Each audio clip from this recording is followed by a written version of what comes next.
प्रश्नोत्तर सत्संग माध्यम से आज एक प्रश्न आया है विक्रम सिंह दिल्ली से। उनका प्रश्न है कि महाराज मैं मंदिर न जाकर घर में ही भगवान की मूर्ति को अगर प्रणाम कर दूं, क्या प्रणाम उन तक पहुंचेगा? वो लिख रहा है कि आपको गुरु मान लिया हूं, तो आपके पास भी न जाकर के अगर घर से ही आपको प्रणाम कर दूं तो क्या वो मेरे को फल उसका प्राप्त होगा? बहुत सुंदर प्रश्न पूछा। देखिए जी, भगवान सर्वव्यापी है, सब जगह रहते हैं। जहाँ से भी उनका प्रणाम कीजिए, जहाँ भी उनको भक्ति कीजिए, जहाँ पर भी उनको चिंतन कीजिए, एक एक एक एक एक जो है चिंतन स्मरण का फल साधक को मिलता है। मंदिर तो इसलिए बनाया गया है कि एक धर्म के लिए लोगों का आकर्षित हो मन, वहाँ जाकर सब लोग जो है दर्शन करें, सब मिलजुल कर वहाँ सत्संग करें, भजन करें। एक लोगों की जो है मन में भक्ति भाव जगाने का एक साधन है मंदिर। लेकिन कोई व्यक्ति अगर जहाँ तहाँ बैठ करके अपने हृदय में ध्यान करता है भगवान का रूप का, रात दिन भगवान का स्मरण करता है, चिंतन करता है, तो फिर वो मंदिर जाए चाहे न जाए उसे कोई फर्क नहीं पड़ता। हाँ, अगर अगल बगल में है मंदिर में जरूर जाके दर्शन करने चाहिए, लेकिन असमर्थ है, किसी कारण से बीमार है, वृद्ध है, कुछ है, या स्वस्थ भी हो, अगर भगवान के मन में स्मरण कर रहे हैं जहाँ तहाँ बैठे, तो फिर मंदिर जाने की आवश्यकता नहीं है।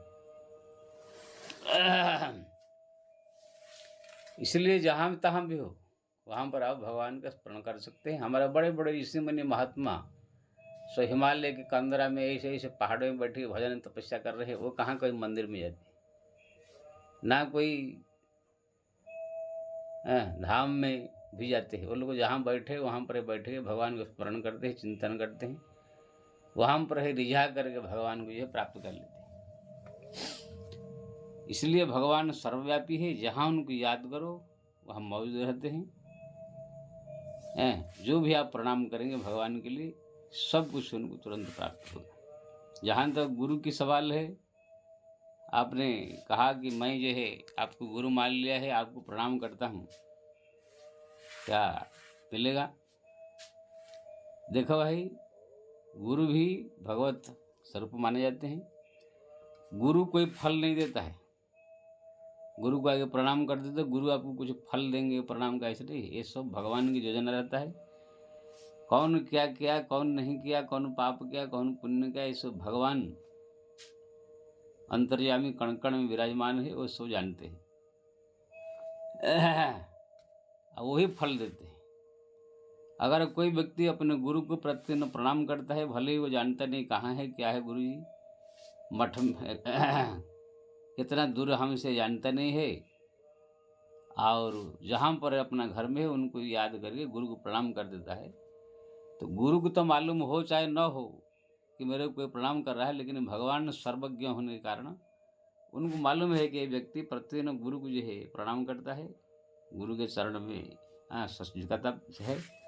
इसलिए भगवान उनके भक्ति भाव को स्वीकार कर लेंगे, अप्रसन्न होंगे। इसलिए अगर आप असमर्थ हैं मंदिर जाने में, कोई तकलीफ परेशानी है, तो आप मत जाइए।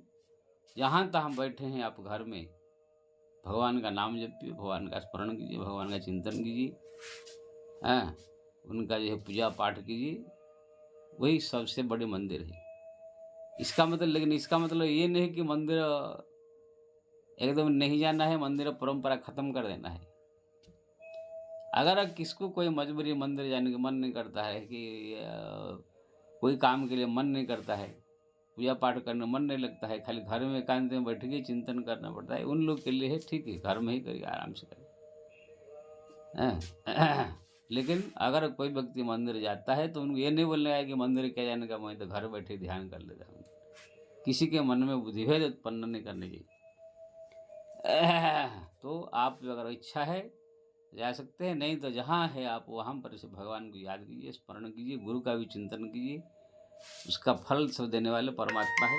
वो जानते हैं कौन किसको प्रणाम करता है, कौन किसको ये सेवा करता है, क्या है उसके स्वरूप आपको जो है फल प्राप्त होगा, इसमें कोई संदेह नहीं है। जय श्री राम।